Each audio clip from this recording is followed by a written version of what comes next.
Good day everyone. Today I'll be discussing one of the most important part of Universal Declaration of Human Rights, which is Article 4, Freedom from Slavery.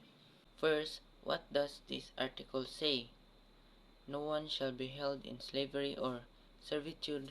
Slavery and the slave trade shall be prohibited in all their forms.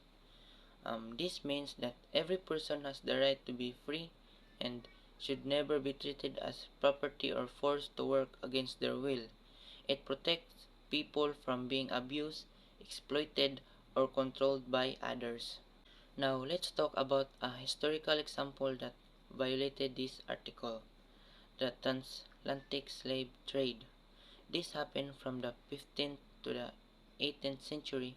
Millions of Africans were kidnapped from their homes, sold to slave traders, and shipped across the Atlantic Ocean to places like America and Europe. They were forced to work on plantations, mainly growing sugar, cotton, and tobacco, with no pay, no rights, and often harsh punishment.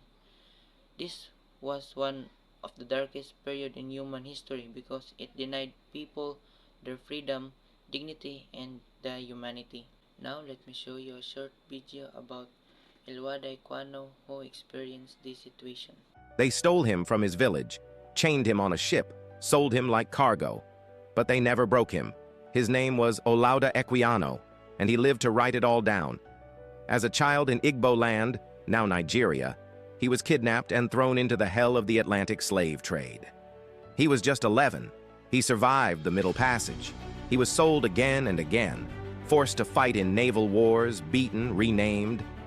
But he learned to read, he learned to write, and he watched until the day he bought his freedom. Then he did something they never expected.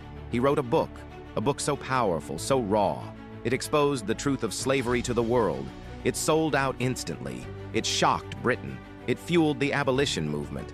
One African boy, stolen, silenced, enslaved, became the voice of millions. But do they teach you his name? Do your textbooks mention the boy who outsmarted the empire? They want you to forget.